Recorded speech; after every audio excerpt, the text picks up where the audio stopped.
जागरूकता महासंघ से सभी मित्रों को हमारा नमस्कार। मित्रों, देश में आज जो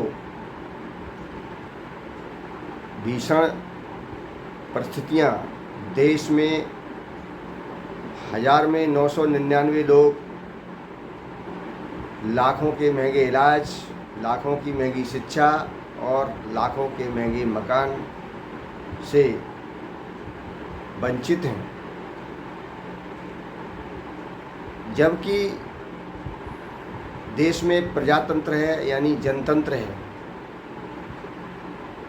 और जनतंत्र में बहुमत के आधार पर सरकार को काम करना पड़ता है। लेकिन यहाँ देखा जा रहा है कि देश में इसके बहुमत के विपरीत कार्य क्यों हो रहा है, यानी देश में 1000 में 999 लोग किसी तरह से अपना गुजारा कर रहे हैं, उसमें भी 100 में से 99 लोग लगभग 40,000 रुपये महीना में किसी तरह अपना काम चला रहे हैं और देश में आधी आबादी अर्थात 100 में 50 लोग लगभग 20,000 रुपये महीने में गुजारा कर रहे हैं और देश में लगभग 25% लोग 5 और 6 हज़ार महीने की आमदनी में ही गुजारा कर रहे हैं। और इन सबको मजदूर और मजबूर और लाचार बनाने वाले देश में मात्र 10 लाख में एक व्यक्ति है, अर्थात लगभग 1000 लोग इस देश की पूरी 140 करोड़ आबादी को मुसीबतों में डाले हुए हैं।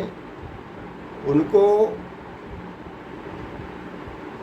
घुट-घुट कर नरक भरे जीवन को जीने को मजबूर किए हुए हैं। इस बात को आपको गहराई से समझना पड़ेगा, क्योंकि जल्दबाजी से कोई भी काम नहीं चलता है। हर समस्या के लिए चिंतन और मंथन करना पड़ता है।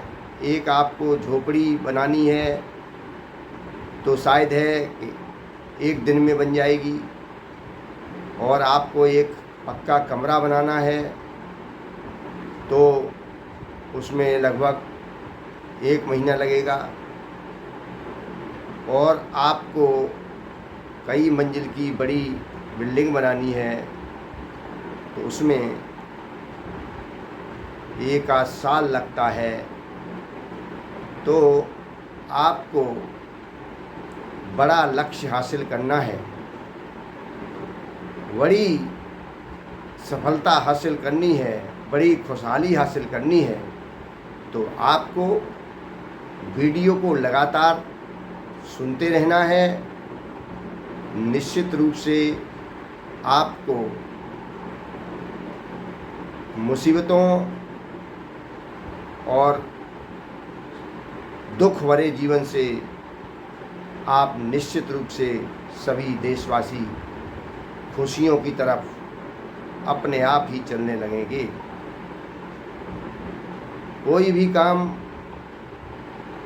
बिना समझे और बिना चिंतन मंथन के और बिना गहराई में उतरे परिपूर्ण नहीं होता है।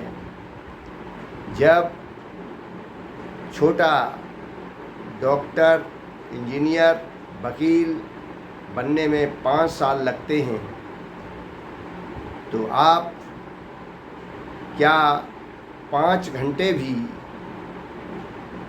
अपनी पीढ़ियों से चली आ रही मुसीबतों को झेलते हुए अपने पूर्वजों को देखते रहे, और आप खुद को देख रहे हैं तथा आप अपनी संतानों को भी मुसीबतों में अब धकेलने के आप ही केवल जिम्मेदार हैं, क्योंकि प्रजातंत्र में बहुमत की ताकत होती है और बहुमत लाचार, गरीब, मजदूर और मजबूरों का ही है। फिर इस बात को गहराई से समझना पड़ेगा कि ये समस्या आखिर कहाँ से पैदा हुई है।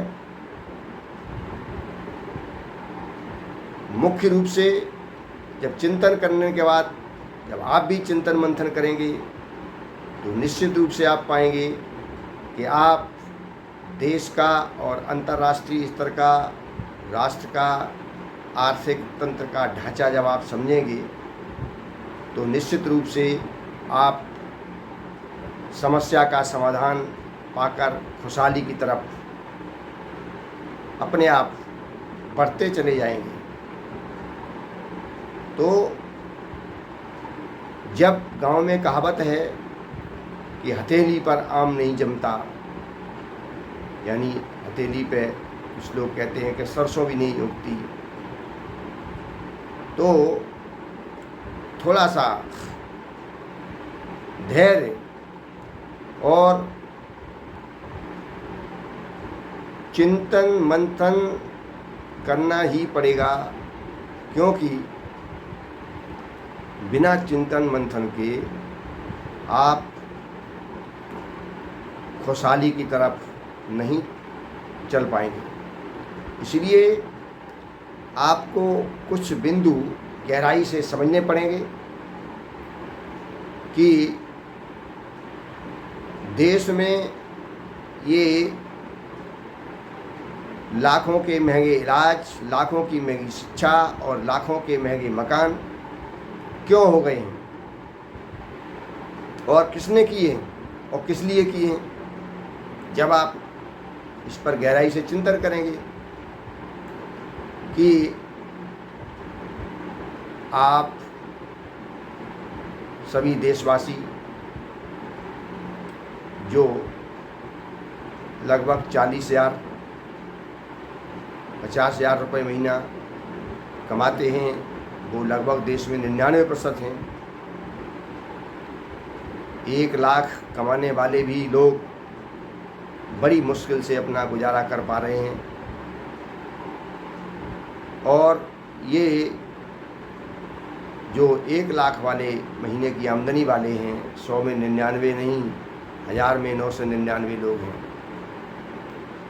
अर्थात ये बहुत बड़ी आबादी वाले लोग, जो भी इनकी आमदनी है, ये प्रति महीने अपनी ज़रूरत की चीज़ों में खर्च करते हैं, और उस खर्चों में जो भी सामान खरीदते हैं, जो भी सेवाएं हासिल करते हैं और जिन सेवाओं के लिए पैसे देते हैं, उन सभी ज़रूरत की चीज़ों पर और ज़रूरत की सेवाओं पर सरकार का लगभग 50 और 60% टैक्स सम्मिलित है। इस टैक्स के द्वारा देश में लाखों करोड़ रुपया इकट्ठा होता है। यह लाखों करोड़ रुपया इकट्ठा केंद्र सरकार के बजट में जाता है, और केंद्र सरकार के बजट में से इसी को विभिन्न विभागों में विकास के लिए खर्च किया जाता है। ये जो खर्च है, जैसे नेशनल हाईवे और ग्रामीण क्षेत्र की और साधारण प्रांतीय खंडों आदि की सड़कें जो बनाई जाती हैं, इनमें बहुत बड़ा बजट खर्च होता है। नहरें बनाई जाती हैं, डैम बनाए जाते हैं, ट्रेन चलाई जाती हैं, बुलेट ट्रेन चलाई जाती हैं, मेट्रो ट्रेन चलाई जाती हैं, अस्पताल बनाए जाते हैं, स्टेडियम बनाए जाते हैं, आदि आदि तमाम तरह के हॉस्पिटल बनाए जाते हैं। इन सभी में लाखों करोड़ का बजट है, और इनमें से सभी को पता है कि आपके सभी के लोग नेताओं से भी परिचित हैं और बड़े बड़े बिल्डर और बड़े बड़ी ठेकेदार कंपनियों से भी परिचित हैं और आप बड़े बड़े प्रशासनिक अधिकारियों से भी परिचित हैं और आप बड़े बड़े इंजीनियर्स से भी परिचित हैं कि इनमें से अधिकांश लोग थोड़ा थोड़ा भी 1-2% भी कमीशन लेते हैं। तो जब लाखों करोड़ के बजट में 1% भी कमीशन इन बड़े कुछ उच्च अधिकारी, नेता और व्यापारी यानी बिल्डर्स आदि को जाता है तो ये कमीशन प्रति वर्ष हजारों करोड़ में हो जाता है। और हजारों करोड़ में जो कमीशन आता है वो कहाँ जाता है, इससे इनकी जो निजी बड़ी बड़ी कंपनियां हैं और बड़े बड़े प्राइवेट हॉस्पिटल हैं, मेडिकल कॉलेज हैं, इंजीनियरिंग कॉलेज हैं, एमसीए एमबीए कॉलेज हैं और भी इस तरह के शिक्षा के प्रतिष्ठान हैं, ये बनते हैं। इसी के साथ साथ बड़े बड़े बिल्डर बड़े बड़े अपार्टमेंट बनाते हैं और ये तीनों चीज़ें मनुष्य के जीवन के लिए आवश्यक हैं। इसके बिना लोगों का काम चलेगा ही नहीं। इन्हीं की पूर्ति में वो अपनी सारी कमाई लगाए रहते हैं, तब भी पूर्ति नहीं पड़ती है, क्योंकि लाखों का महंगा इलाज, लाखों की महंगी शिक्षा और लाखों के महंगे मकान, ये 100 में 99 लोगों को भी हासिल नहीं है, जबकि पैसा इन्हीं का है और इन्हीं के पैसे के कमीशन से ये सारी चीज़ें बनाई गई हैं। और जो लोग कहते हैं कि हम इनकम टैक्स देते हैं, उनके बारे में आप गंभीरता से चिंतन और मंथन करें कि जो व्यक्ति ज़्यादा इनकम टैक्स देता है वो उतने ही बड़े घोटाले भी करता है। यानी अगर 10 लाख इनकम टैक्स देता है या 1 करोड़ इनकम टैक्स साल में देता है तो कम से कम वो 50 करोड़ और 100 करोड़ के घोटाले करता है। अधिकांश लोग इसमें ऐसे ही मिलेंगे। इनमें 10-20% कुछ अच्छे और ईमानदार लोग भी हैं जो वास्तविकता में इनकम टैक्स देते हैं और ये जो स्थिति बनती है, जनता को गुमराह करते हैं कि हम इनकम टैक्स देते हैं और इतना टैक्स देते हैं, इतना बड़ा टैक्स देते हैं। ये नहीं बताते हैं कि हम उससे भी कई गुना घोटाले करते हैं। इसको गहराई से समझना पड़ेगा। और जो व्यक्ति, हमारी देश की आबादी दुनिया की सबसे बड़ी आबादी है, यहाँ जो मेन पावर है यानी लेबर है, यानी व्यक्ति है, उसकी कीमत कम है, उसकी मजदूरी और आमदनी मेहनत करने के बाद बहुत कम है, क्योंकि सप्लाई अधिक है, यानी लेबर अधिक है, लोग अधिक हैं और काम कम है। इसलिए देश में बेरोज़गारी है। इस बेरोज़गारी के लिए लोगों को मजबूरी में अपने जीवन को गुजारा करने के लिए मजबूरी में कम से कम वेतन में, कम से कम आमदनी में काम करना पड़ता है। इसका कारण यही है कि वो संगठित नहीं हैं, वो जागरूक नहीं हैं, वो अपनी ताकत नहीं समझते हैं। जनतंत्र में उनकी सबसे बड़ी ताकत है। देश में करोड़ों शिक्षित बेरोजगार लोग हैं और कम आमदनी वाले लोग हैं। अगर ये जागरूक हो जाएं तो देश में अत्याचार, अन्याय, शोषण संभव ही नहीं है। इसलिए जो ग्रेजुएट, पोस्ट ग्रेजुएट लोग हैं, यहाँ तक कि एडवोकेट्स भी 20 लाख नहीं 50 लाख की संख्या में हैं, जो कम आमदनी में किसी तरह से अपना गुजारा कर रहे हैं। तो इन सब लोगों को ये गहराई से समझना पड़ेगा, चिंतन और मंथन करना पड़ेगा, और करना ही पड़ेगा यदि वो अपनी समस्याओं का समाधान चाहते हैं, खुशहाल जीवन अपना तथा अपनी संतानों का चाहते हैं।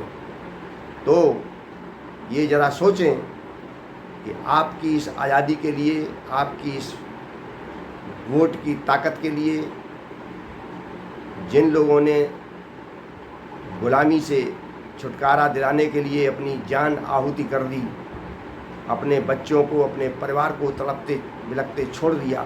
क्यों छोड़ दिया? कि देश खुशहाल होगा, देश संपन्न होगा। इन्हीं कुर्बानी से आज हम जनतंत्र में हैं और हमको अपनी ताकत का पता नहीं है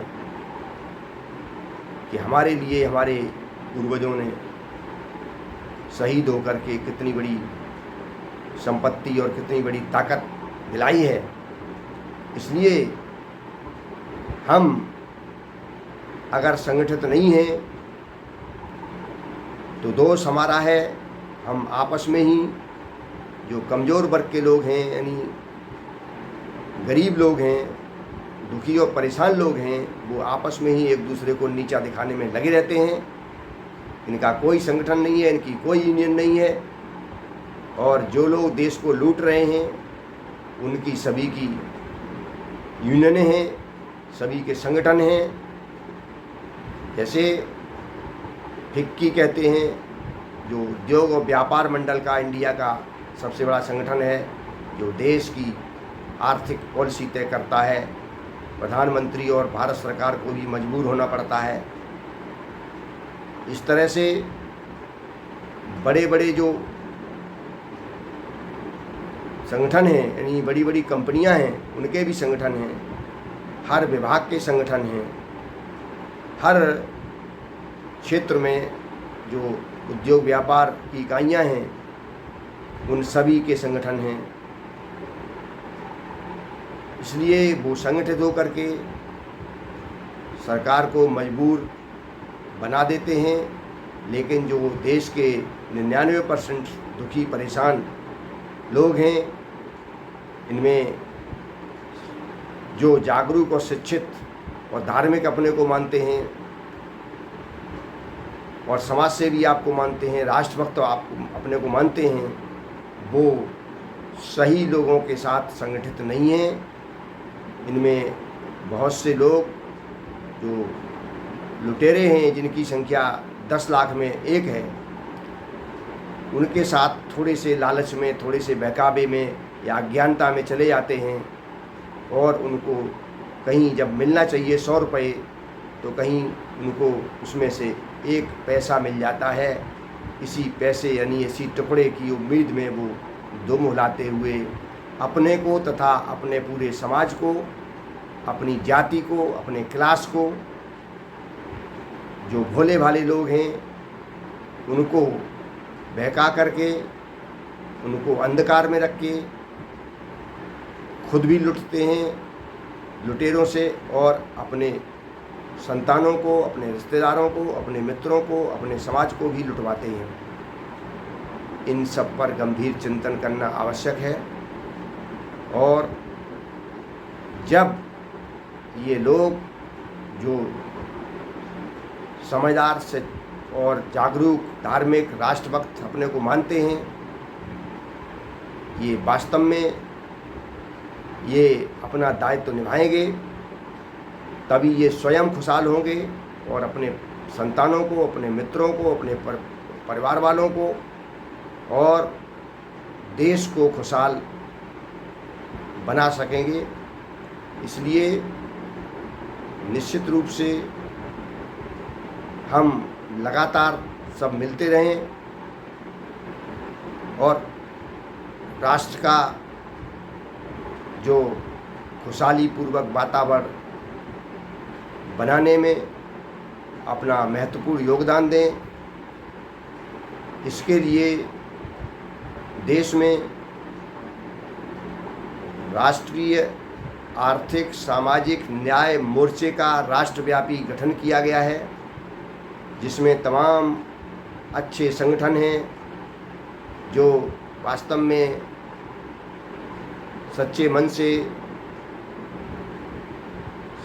मानवता की, देश की, राष्ट्र की सेवा करना चाहते हैं और इसके अलावा कोई रास्ता भी नहीं है।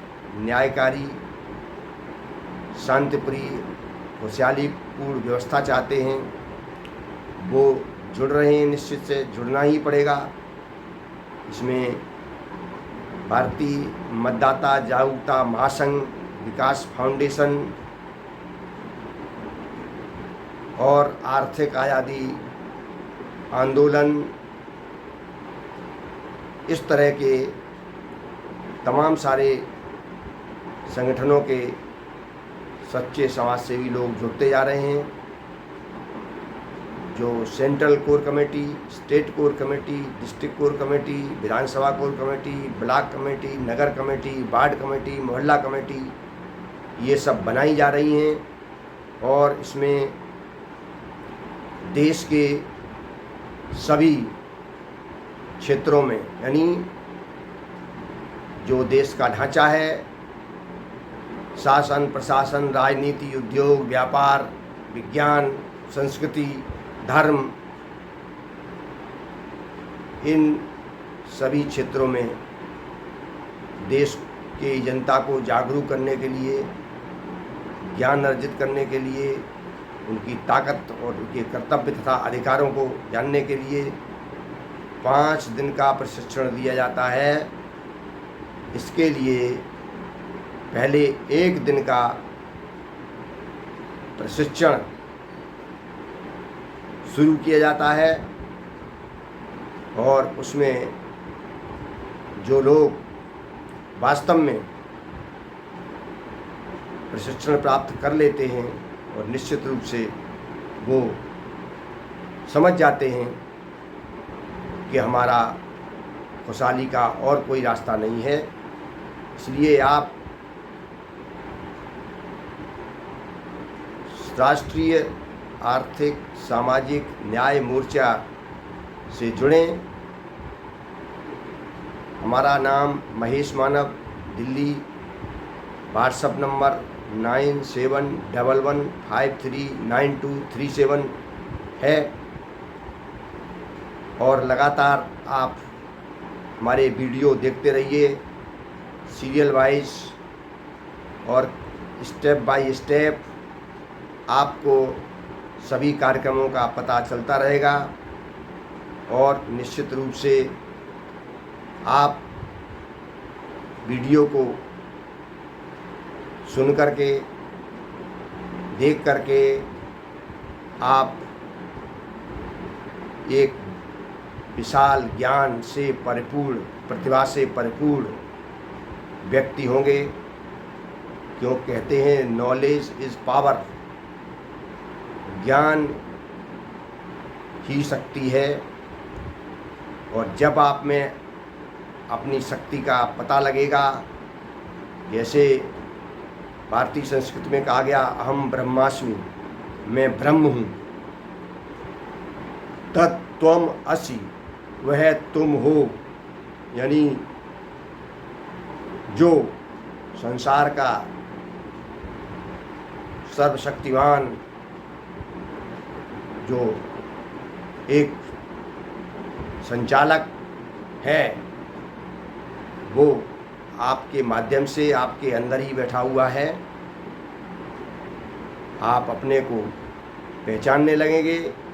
यही तथागत ने कहा है, अप दीपो भव, अपना दीपक बनो। यानी अपने में परिपूर्ण ज्ञान की तरफ चलो। निश्चित रूप से आप अभय और खुशहाल जीवन बनाएंगे अपना और अपने परिवार का, आने वाली संतानों का गौरवशाली और खुशहालीपूर्ण सार्थक जीवन निश्चित होगा। लगातार जुड़े रहिए, लगातार वीडियो देखते रहिए और मित्रों को, देशवासियों को, सच्चे समाज सेवियों को इसे फॉरवर्ड करते रहिए। सभी का जागरूक होना अनिवार्य है, तभी हम धार्मिक, न्यायप्रिय, मानवता प्रिय और सच्चे राष्ट्रभक्त और समाज सेवी माने जाएंगे। अन्यथा दोषी हम ही हैं। पुनः आपका आभार। बहुत